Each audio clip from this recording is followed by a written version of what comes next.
De 9 a 12.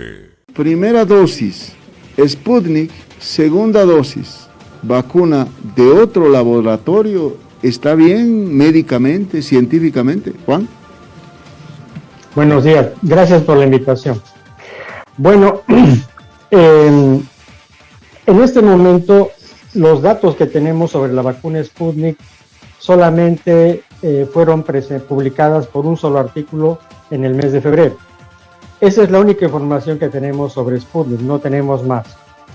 En cuanto a la segunda pregunta, ¿es técnicamente posible indicar la mezcla de vacunas? La respuesta es sí.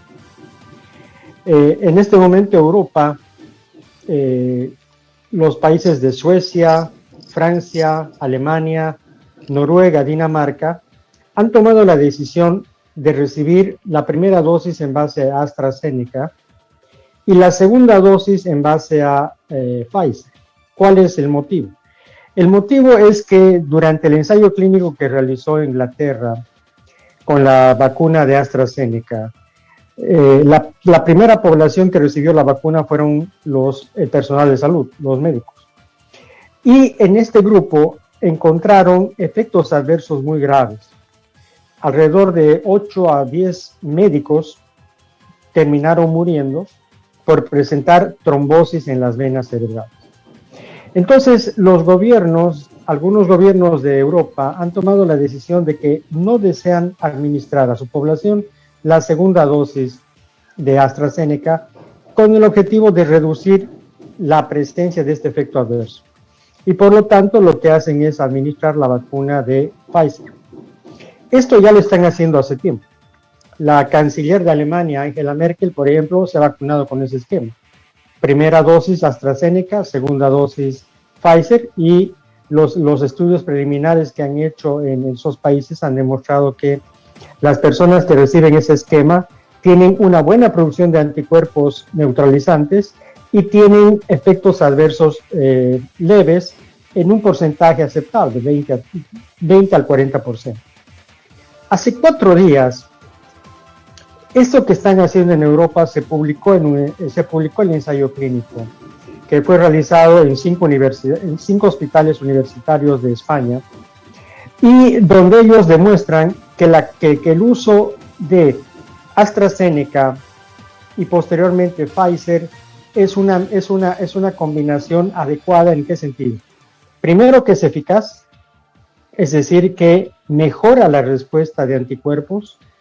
La respuesta es mucho mejor que si la persona hubiera recibido una segunda dosis de la primera vacuna. Y segundo, el miedo a los efectos adversos disminuye significativamente, porque esta combinación ha demostrado que es segura, porque se han encontrado solamente un 40% de personas que presentan efectos adversos leves. De tal manera que la combinación de vacunas en este momento es una realidad en Europa. Juan, ahora, bueno, me siento más tranquilo con tu respuesta. Bien, estamos viendo que es compatible entre AstraZeneca y Pfizer. ¿Será compatible Sputnik con otro laboratorio? ¿Cuál será la vacuna de otro laboratorio que puede ser compatible con Sputnik? ¿Hay algún estudio al respecto, Juan? Bueno, el único estudio publicado sobre Sputnik es de la fase 3 del mes de febrero. No hay más investigación sobre Sputnik, no hay más. Pero tomando en cuenta la composición que tiene la vacuna de Sputnik, que es un virus que se llama adenovirus, y que el adenovirus ha sido modificado y le han incorporado el gen que sintetiza la proteína S del coronavirus. Esa es la composición de la vacuna Sputnik.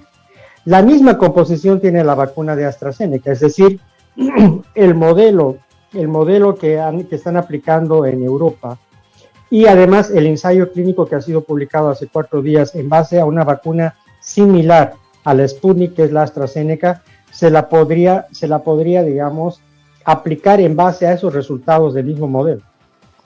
De tal manera que no hay ningún estudio, indudablemente para tomar estas decisiones se lo tiene que hacer en base a datos científicos. En este momento, ni la vacuna rusa no ha publicado un segundo ensayo clínico, solo ha publicado el primer ensayo clínico dando datos preliminares de la fase 3. Pero, como le comento, teniendo en cuenta que la composición de la vacuna Sputnik es parecida a la primera dosis de la vacuna de AstraZeneca, existe, digamos, existe ya los datos, la experiencia en Europa y además los datos de eficacia y seguridad que se han publicado, de tal manera que no habría ningún inconveniente en que las personas que en nuestro país han recibido la primera dosis de Sputnik, y al no haber la segunda dosis, porque es una composición diferente, la segunda dosis de la Sputnik tiene una composición diferente, pueden recibir con seguridad y con eficacia la vacuna de Pfizer. Bien, doctor Saavedra, son interesantes datos, pero ninguno de los estudios nos acaba de explicar estudios que se han presentado, por ejemplo, la combinación entre Pfizer y AstraZeneca, que de acuerdo a estos estudios han dado resultados importantes. He escuchado, he leído desde Argentina viene esta información, que hay, no sé si será cierto, un estudio que hablan de la combinación entre la Sputnik, la primera dosis de la Sputnik y la vacuna de CanSino, por ejemplo, que lo están manejando así en esos términos. Pero bien, estudios ahí pueden haber montones. Lo que tiene que llegar, seguramente para ya aplicar en la población esto, es una autorización de los organismos correspondientes, desde la OMS hasta los organismos continentales, ¿o no? En realidad el país lo que tiene que hacer es, bueno, el ministerio reunir su equipo técnico y tomar una decisión política, de tomar una decisión nacional.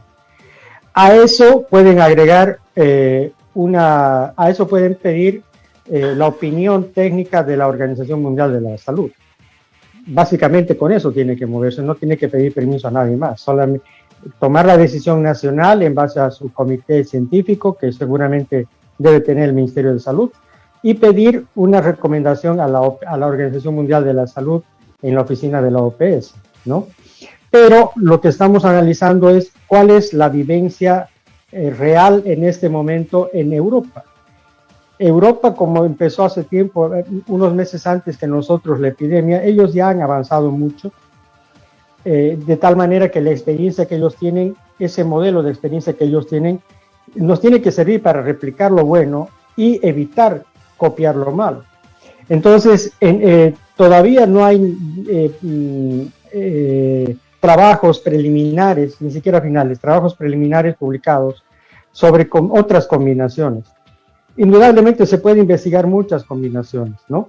La vacuna de CanSino, por ejemplo, es una vacuna que pertenece al mismo modelo de vacuna que AstraZeneca o que Sputnik, que son vacunas con vectores virales. Es el mismo adenovirus que se administra y que da una eficacia mayor, alrededor del 90% cuando se administran las dos. En cambio, una sola dosis de la vacuna de CanSino o una sola dosis de la vacuna de Johnson & Johnson, la eficacia está entre 76 y casi 80%.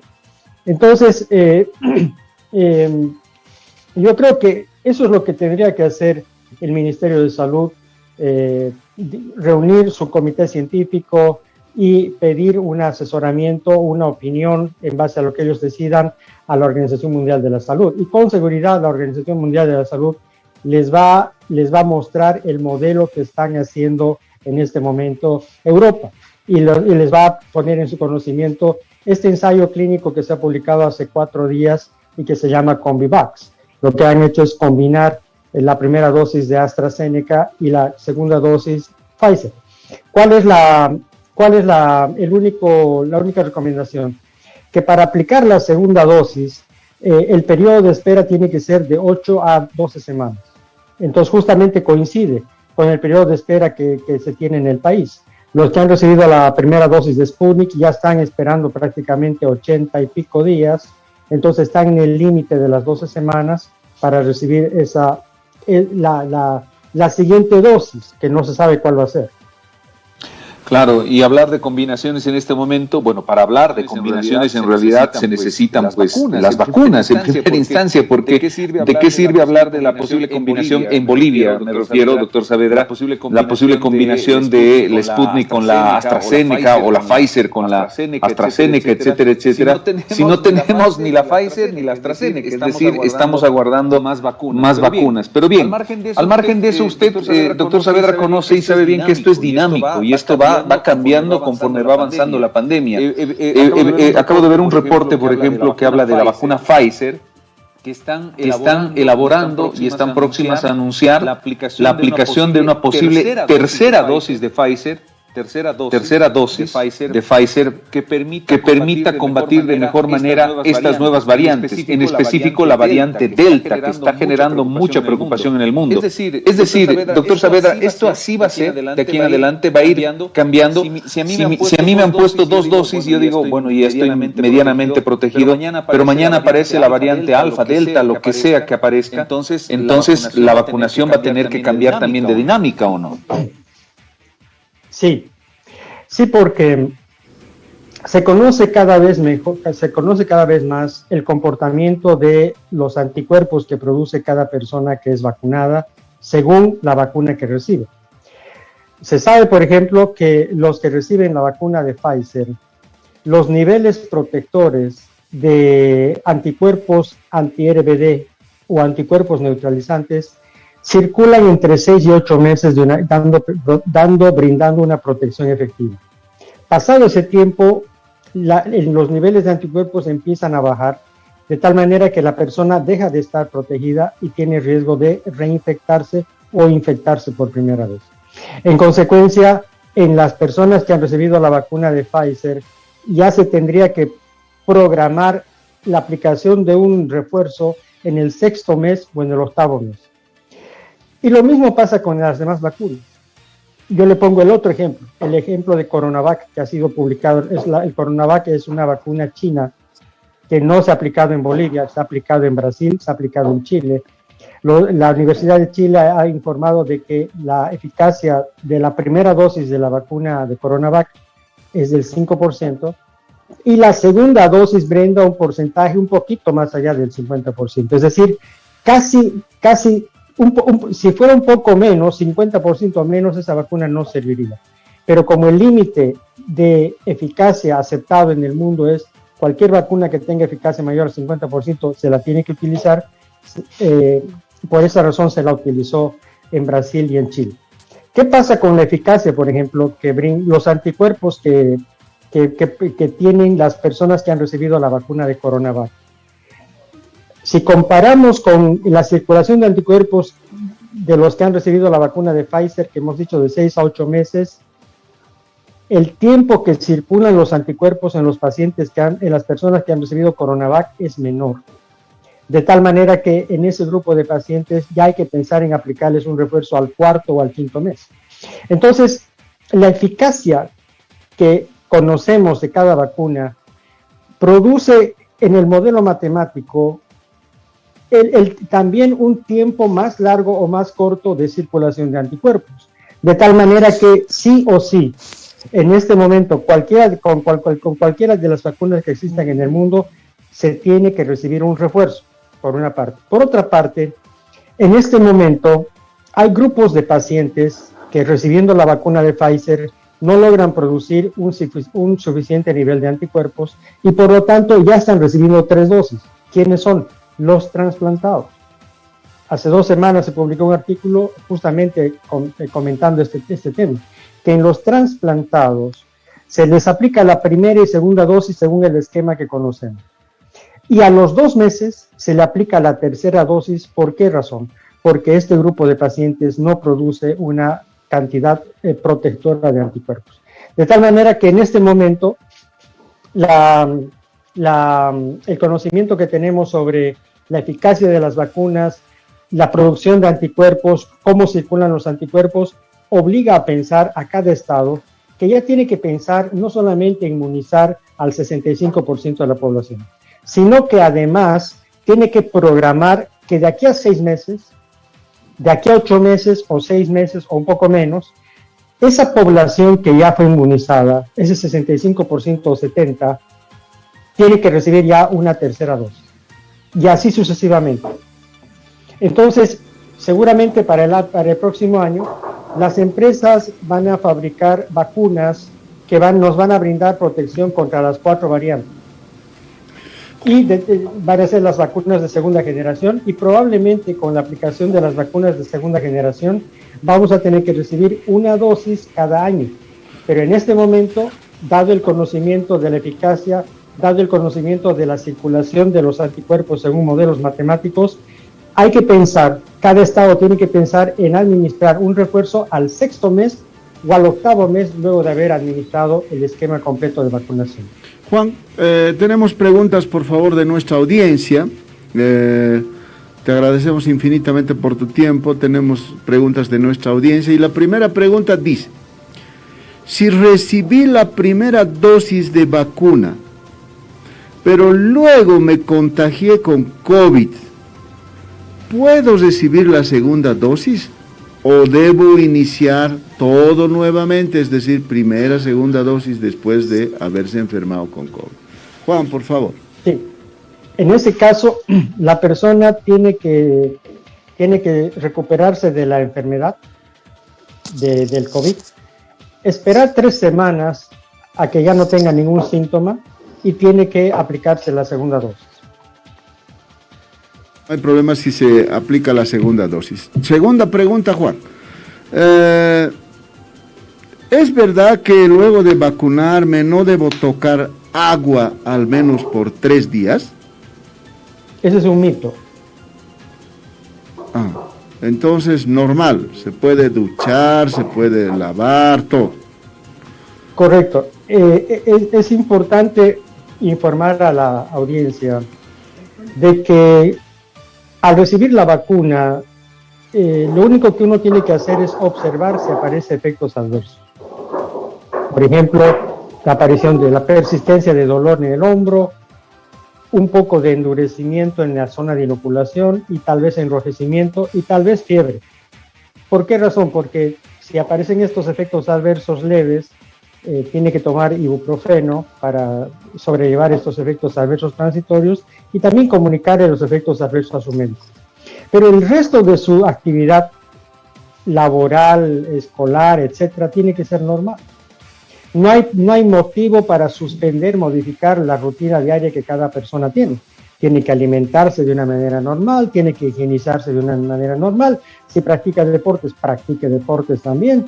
Es decir, todo lo que estamos escuchando forma parte de la infoepidemia, de los mitos que están circulando y que lo único que hacen es perjudicar que la mayor cantidad de población acuda a recibir la vacuna.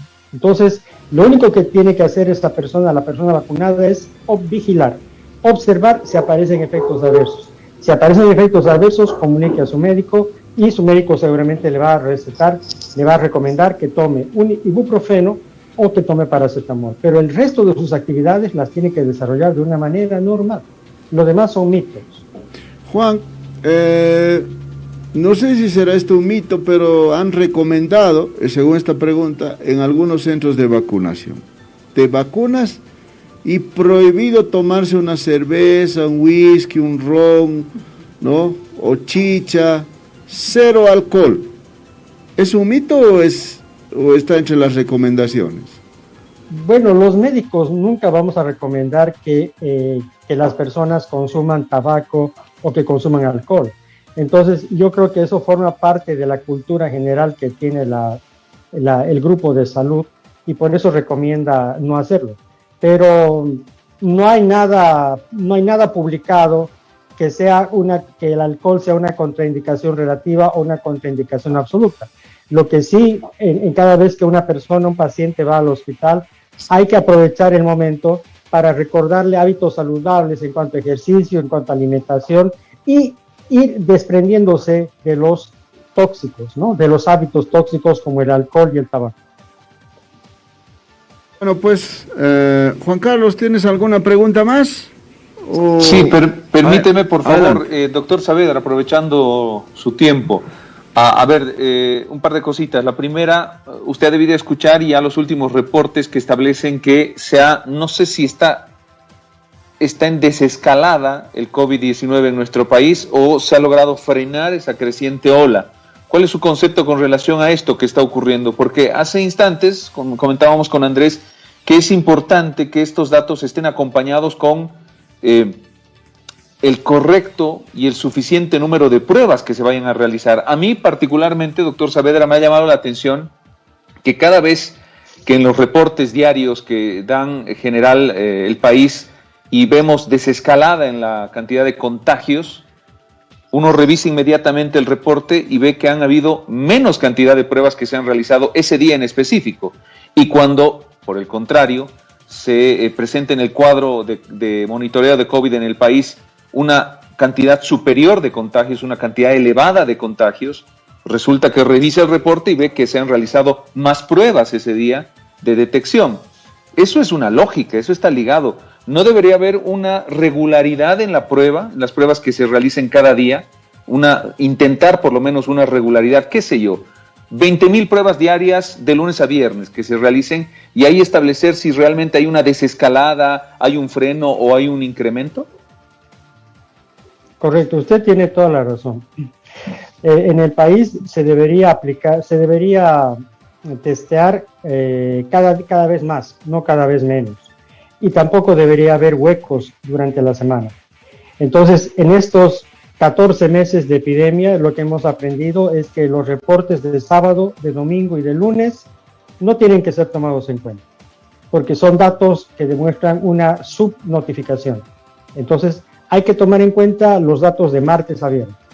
Pero a pesar de esa falla que tiene nuestro sistema de salud, el cálculo de la velocidad de transmisión de la enfermedad, la forma de la curva de la epidemia, demuestra que el 20 de mayo el departamento de Santa Cruz llegó al pico y que el 21 de mayo el país llegó al pico de la tercera ola.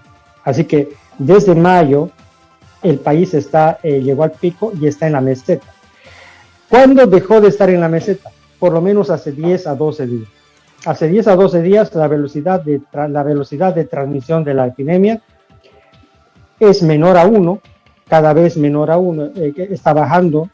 Los datos de los últimos días están en 0.86, 0.84, tanto a nivel de Santa Cruz como a nivel de Bolivia. Todos los departamentos ya están o terminando la meseta o ya en la fase de desescalada. Entonces, para tener, digamos, la seguridad de en qué fase uno está, hay que fijarse dos cosas.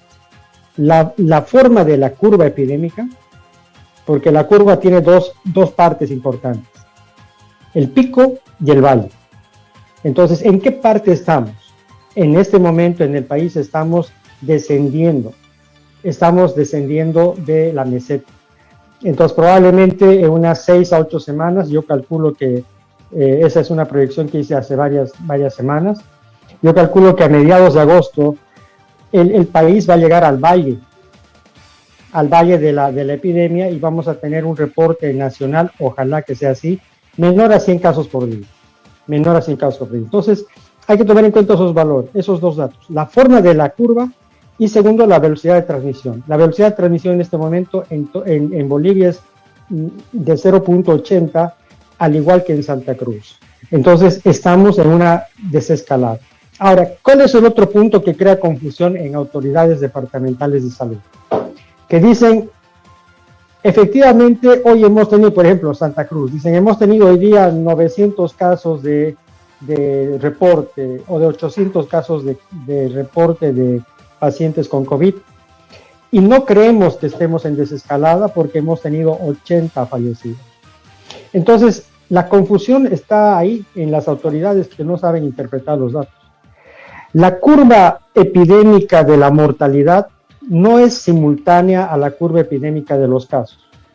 Entonces, en este momento, bueno, hace una semana, por ejemplo, 2 semanas en realidad, ya empezó la desescalada a nivel nacional, pero el nivel el número de fallecidos permanecía alto, por encima de 80, entre 80 y 100 casos por día, y yo me acuerdo que en una entrevista que me hicieron en otro medio les informé que el número de fallecidos se iba a mantener elevado por lo menos 2 a 3 semanas, porque justamente el pico de la tasa de letalidad aparece tardíamente.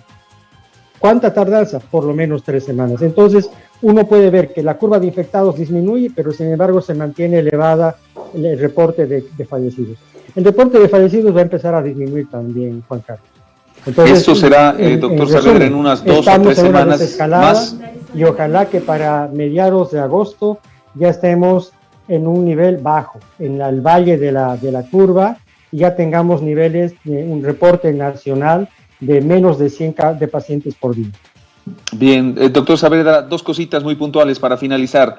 La primera, le estamos dando en este momento, las autoridades de todo nivel le están dando la importancia que amerita esta famosa variante Delta. Ya hay casos en Brasil, acabo de ver que han confirmado el segundo caso en Chile de variante Delta, o va a pasar lo mismo que pasó con la variante P1, con la variante brasileña, que cuando ya estaba en el país, recién aplicaron medidas de cierre de fronteras, mayor control con Brasil, etc. Bueno, es historia pasada, ya la conocemos. Le estamos dando en este momento la importancia que amerita la variante Delta o la variante India, como se quiera conocer, ¿o no? No, las autoridades no le están dando la importancia que es necesaria. Si usted revisa las publicaciones del Deber, hace 2 semanas me hicieron una entrevista y ahí comenté que Brasil y Argentina, los 2 países que nuestros vecinos, ya tenían circulando en ellos las 4 variantes: la inglesa, la brasilera, sudafricana y la india. Hace 2 semanas eso se publicó en el periódico El Deber. Y ahí se pidió que las autoridades retomen el control de las fronteras.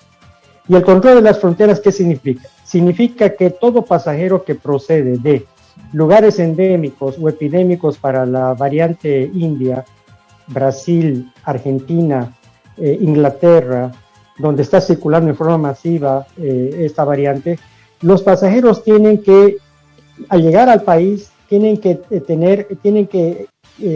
quedar en cuarentena durante 14 días, o por lo menos 10 días, pero no en su casa, no en su domicilio. Porque la experiencia internacional nos ha demostrado que la persona que hace cuarentena en su domicilio al volver al país no lo cumple, empieza a circular y empieza a infectar a las personas. Entonces, la recomendación es que todos los pasajeros que procedan de lugares endémicos de la variante India, la variante Delta, tienen que hacer cuarentena en un hotel, bajo la vigilancia de las autoridades de salud, y hacerles una PCR al 5.º día, porque generalmente al 5.º día la mayoría, el 95% de los infectados ya presenta síntomas y ya tiene carga viral positiva. Entonces, esta recomendación que se publicó en El Deber hace 14 días, nadie la está siguiendo, nadie la está cumpliendo, y va a pasar lo que usted dice, que saben que las variantes están acá, en Brasil, en Argentina, ahora está en Chile y está también en Arequipa, en Perú. Van a esperar que ingrese la variante y recién se van a sorprender y van a tomar algunas decisiones a la rápida cuando ya ingresaron al país muchas variantes. Entonces, la variante Delta en este momento es un problema de salud pública para Europa. Inglaterra, Israel e Israel son 2 países modelos en los cuales han vacunado gran parte de su población y en las cuales estaba circulando como virus predominante la variante inglesa. En este momento Inglaterra ya está en las primeras 3 semanas de la 4ª ola. El 90% de los infectados de Inglaterra corresponde a la variante Delta. Así que están muy preocupados los ingleses porque ya la variante inglesa ha sido relegada y la variante predominante es la variante Delta. Lo bueno es que ellos han aplicado la vacuna de Pfizer y la vacuna Pfizer brinda algún tipo de protección contra la variante inglesa.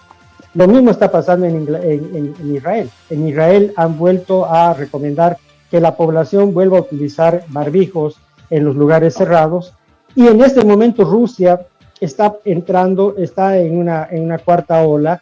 Y justamente por eso yo creo que una de las causas importantes por las cuales no está cumpliendo en el mundo con la provisión de la vacuna Sputnik es porque ellos están con un problema interno muy serio. tienen que vacunar a su población. Su población está sufriendo una cuarta ola por la variante Delta. Entonces, esa es la causa. Así que habría que recordar a las autoridades que tienen que retomar los controles de las fronteras y evitar disminuir en realidad que algún pasajero que esté contaminado con la variante Delta ingrese al país. De lo contrario, vamos a volver a tener la misma historia que ocurrió en marzo del año pasado, en enero de este año y en el mes de mayo de este año, ¿no? Seguro, son recomendaciones importantes. Mire, doctor Saavedra, hay mucha gente que está muy pendiente de esto y nos están llegando todavía algunas preguntas muy puntuales. Y aprovecho esta por lo que acaba de decir. Una persona nos consulta, un oyente nos dice, si ya nos hemos vacunado con las 2 dosis, ¿dejamos de usar mascarilla como algunos han mencionado? Creo que la respuesta es obvia. No. No podemos suspender las medidas de bioseguridad hasta que hasta que en el mundo salga la noticia de que la epidemia se convirtió en endemia. Eso va a ocurrir el año 2022. Entonces, tenemos que mentalizarnos, tenemos que ya modificar nuestro disco duro en el sentido de que las medidas de seguridad las tenemos que seguir cumpliendo al salir de nuestra casa, estemos vacunados o no estemos vacunados. No lo podemos suspender. Bien, y otra pregunta, esto ya en relación a esto que se considera como mito o realidad, ¿es verdad? Dice que la vacuna genera magnetismo en el cuerpo y las monedas se pegan en el brazo, algo que lo he visto en internet, que mucha gente ha hecho pruebas y todo aquello. ¿Qué dice usted, doctor Saavedra?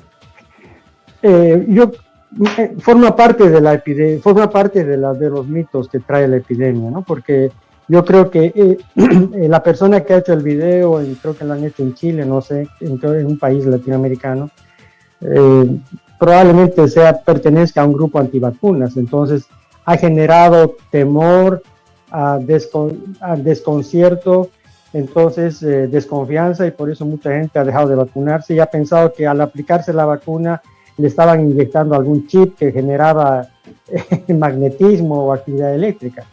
Entonces forma parte de los mitos que están circulando en internet.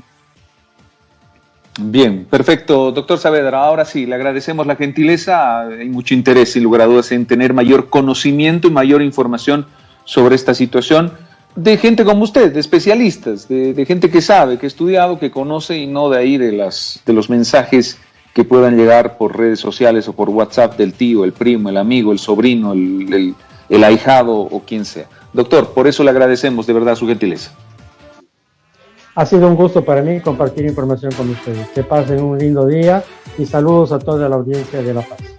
Muchísimas gracias. El doctor Juan Saavedra, infectólogo, nos ha acompañado esta mañana dándonos información, algunos de los pormenores de la vacunación, las dosis, la mezcla de dosis, el tipo de vacuna, los picos. De 9 a 12.